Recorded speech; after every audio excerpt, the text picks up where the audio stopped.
आज का हमारा टॉपिक है x ray tube, Coolidge tube.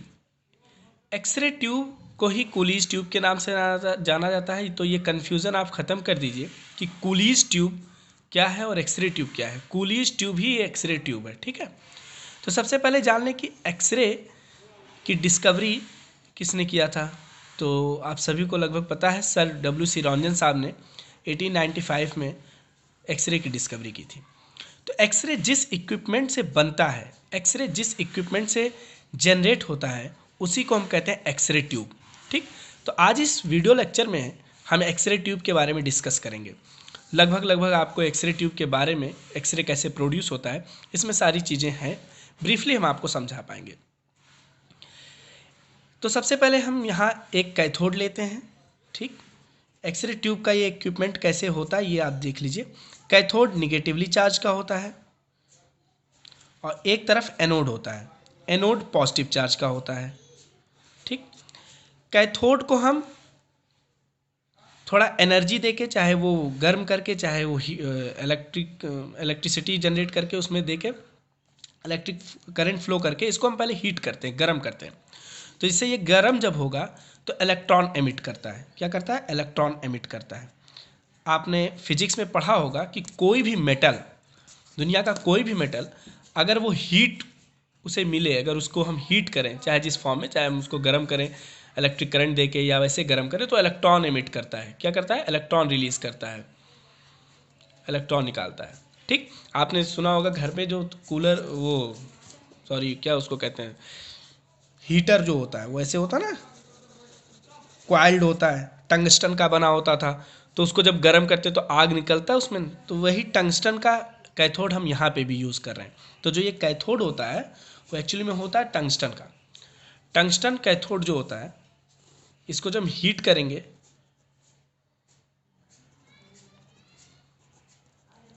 Tungsten को हम W से रिप्रेजेंट करते हैं।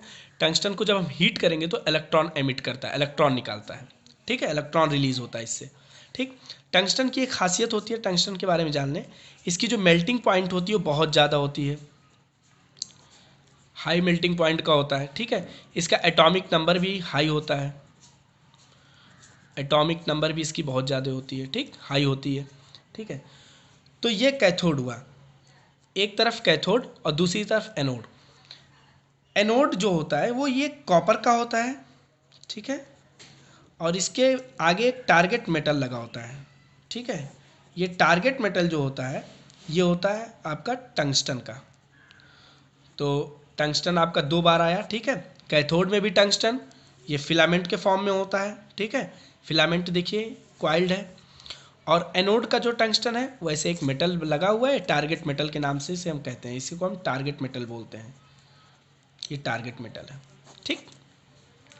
अब हुआ क्या था, जब हम कैथोड को गर्म करते हैं, हीट करते हैं, तो इसमें इलेक्ट्रॉन एमिट होता है। आपने प्रॉपर्टी पढ़ा था थर्मियोनिक एमिशन। कोई भी मेटल जब हम हीट करेंगे, गर्म करेंगे, तो उसमें से इलेक्ट्रॉन रिलीज होंगे। तो ये इलेक्ट्रॉन जब रिलीज होता है तो इसका यहाँ इलेक्ट्रॉन का क्लाउड बन जाता है, खूब सारे इलेक्ट्रॉन यहाँ इकट्ठे हो जाते हैं। अब किसी तरह अगर ये इलेक्ट्रॉन इस टारगेट मेटल पे आके टकराए, वो भी खूब हाई काइनेटिक एनर्जी से अगर टकराए इस पे, तो यहाँ से फोटॉन रिलीज होंगे। उन्हीं फोटॉन्स को हम एक्सरे कहेंगे। ये होगा कैसे, इलेक्ट्रॉन तेज गति से कैसे आएंगे, उसके लिए हम यहाँ हाई वोल्टेज दे देंगे। हाई वोल्टेज से दोनों को जोड़ देंगे तो इलेक्ट्रॉन की जो काइनेटिक एनर्जी वो बढ़ जाएगी, ठीक है। ये निगेटिव और ये पॉजिटिव। फिजिक्स में आपने पढ़ा था कि इलेक्ट्रॉन और करंट, इलेक्ट्रिसिटी, इलेक्ट्रिक करंट जो होता है, ठीक है, उन दोनों का डायरेक्शन अपोजिट होता है। अगर इलेक्ट्रॉन इधर जाएगा तो इलेक्ट्रिक करंट इधर आएगा, ठीक है। तो उसी तरह हाल यहाँ पे भी है। अगर हम इलेक्ट्रॉन इधर चाहते हैं तो ये जो फ्लो है इलेक्ट्रिसिटी का वो इधर से इधर होना चाहिए, ठीक। अगर इलेक्ट्रिक करंट का फ्लो इधर रहेगा तो उसके अपोजिट साइड में और खूब तेज काइनेटिक एनर्जी से आके इस पर लड़ेंगे, ठीक। और जैसे ही इस पे लड़ेंगे टारगेट मेटल पे, बस तुरंत यहाँ से फोटॉन रिलीज होगा, और these photons are called x rays. समझ में आया बात? तो कैथोड को सबसे पहले हम हीट करेंगे जिससे इलेक्ट्रॉन का एमिशन इसमें हो। इलेक्ट्रॉन का जो क्लाउड बनता है, जब इसमें हाई वोल्टेज देंगे, हाई वोल्टेज से दोनों को जोड़ देंगे तो खूब ज़्यादा इलेक्ट्रॉन यहाँ पे आके लड़ेंगे और टारगेट मेटल से एक्सरे जनरेट होगा।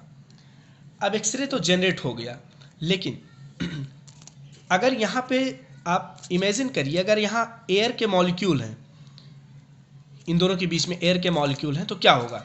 ये जो इलेक्ट्रॉन खूब तेज़ी से आ रहे थे वो उतनी तेज़ी से नहीं आ पाएंगे, स्कैटर्ड हो जाएंगे, आएंगे इधर मुड़ जाएंगे, कुछ इलेक्ट्रॉन इससे आएगा, इससे टकरा के इधर, तो ये क्या हो जाएगा, इन दोनों में स्कैटर्ड होने लगेंगे, तो उतनी तेज़ी से यहाँ आएंगे नहीं, जितनी मात्रा में एक्सरे निकाला था वो भी नहीं निकलेगा। तो ऐसा कुछ किया जाए कि इस इक्विपमेंट को चारों तरफ से घेर दिया जाए ताकि इसमें एयर ना हो, वैक्यूम बन जाए। तो इसीलिए जो एक्सरे ट्यूब होता है वो आपने सुना होगा कि वैक्यूम होता है। क्या होता है? वैक्यूम। वैक्यूम ट्यूब में एक्सरे ट्यूब होता है। ठीक है, अब समझ में आया? ये इतना खुला है एक्सरे निकलने के लिए, थोड़ा हल्का लेयर होता है यहाँ पे। ठीक, अब ये जो ट्यूब है ये वैक्यूम ट्यूब है। कैसा ट्यूब है? तो आपसे ये भी पूछा जा सकता है कि एक्सरे ट्यूब कैसा होता है, तो वैक्यूम ट्यूब होता है। कैसा ट्यूब होता है? वैक्यूम, क्योंकि यहाँ पे क्या है, एयर एकदम एब्सेंट है। अच्छा, एयर अगर रहेगा तो क्या होगा, उतने अच्छे से एक्सरे जनरेट नहीं होंगे। तो ये बात समझ में आया एक्सरे ट्यूब के बारे में। एक्सरे ट्यूब एक बार फिर से रिकॉल करते हैं। एक्सरे ट्यूब को कूलीज ट्यूब के नाम से जाना जा सकता है। Sir W.C. रॉन्जन साहब ने 1895 में एक्सरे का डिस्कवरी किया था। ये एक वैक्यूम ट्यूब होता है जिसमें एक सिरे पे कैथोड लगा होता है, एक सिरे पे एनोड लगा होता है। एनोड कॉपर का होता है जिसमें एक टारगेट मेटल लगा होता है टंगस्टन का, और जो कैथोड को होता है वो फिलामेंट ऑफ टंगस्टन रहता है। तो इधर भी टंगस्टन, इधर भी टंगस्टन। टंगस्टन क्यों लिए थे? अगर इलेक्ट्रॉन यहाँ से बार बार निकालेंगे, गर्म करेंगे तो ख़राब होने का चांस रहता है, पिघलने का चांस रहता है। अगर हम लोहा ले लें, एल्यूमिनियम ले लें तो पिघल जाएगा जल्दी। टंगस्टन की मेल्टिंग पॉइंट बहुत ज़्यादा है, बहुत ज़्यादा हाई मेल्टिंग पॉइंट, लगभग होता है 3400 के आसपास इसका मेल्टिंग पॉइंट होता है। 74 इसका एटॉमिक नंबर होता है। दोनों चीज़ें हाई है तो ये जल्दी पिघलेगा नहीं। तो जब इलेक्ट्रॉन खूब तेज़ी से आएंगे, लड़ेंगे, तो इधर भी पिघलने का चांस रहेगा। अगर टारगेट मेटल हम लोहा ले लें तब भी नहीं हो पाएगा, वो पिघल जाएगा, एक भी दिन नहीं चलेगा हमारा एक्सरे मशीन। अब ऐसे क्या है, टंगस्टन लिए तो इसकी मेल्टिंग पॉइंट हाई है, ठीक है, एटॉमिक नंबर भी इसका हाई है, तो उतना जल्दी ये पिघलेगा नहीं और अच्छे से एक्सरे जनरेट करेगा, 10-12 साल तक जनरेट करेगा। ठीक, दूसरी चीज़ ये कि ये जो एनोड होता है, एनोड के पीछे एक और ट्यूब लगी होती है, एक उसका नाम है कूलिंग ट्यूब।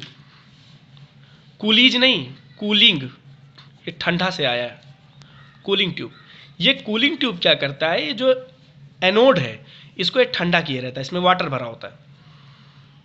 अब ठंडा करने का सेंस ये है कि अगर एनोड बार बार इस पे इलेक्ट्रॉन पे आएंगे एनोड पे, तो एनोड क्या होता जाएगा, धीरे धीरे पिघल जाएगा। ठीक है, टंगस्टन का बना है, मजबूत है, आज नहीं 2-4 साल नहीं 10 साल में पिघलेगा। तो अब ये 10 साल में अगर पिघलेगा, अगर हम इसमें कूलिंग ट्यूब लगा दिए तो ये हो सकता है 12, 13, 14 साल तक ये चल जाए। तो इसलिए यहाँ कूलिंग ट्यूब लगा देते हैं तो उतना जल्दी ख़राब नहीं होता है। तो ये पूरा कॉन्सेप्ट है एक्सरे ट्यूब का। एक लास्ट चीज़ है, कैथोड में एक ट्यूब वो लगा होता है। तो ये जो कैथोड होता है इस पे एक फोकसिंग ट्यूब लगा होता है। ठीक है, इसका काम हम बताएंगे क्या होता है। ये मॉलिबेडनम का होता है, ये इंपॉर्टेंट है जानना आपके लिए, मॉलिबेडनम का होता है। ये भी एक तरह का एलिमेंट है जो कि हाई मेल्टिंग पॉइंट का है। ये क्या करता है, जो इलेक्ट्रॉन एमिट होते हैं उसको एक डायरेक्शन पे फोकस करता है।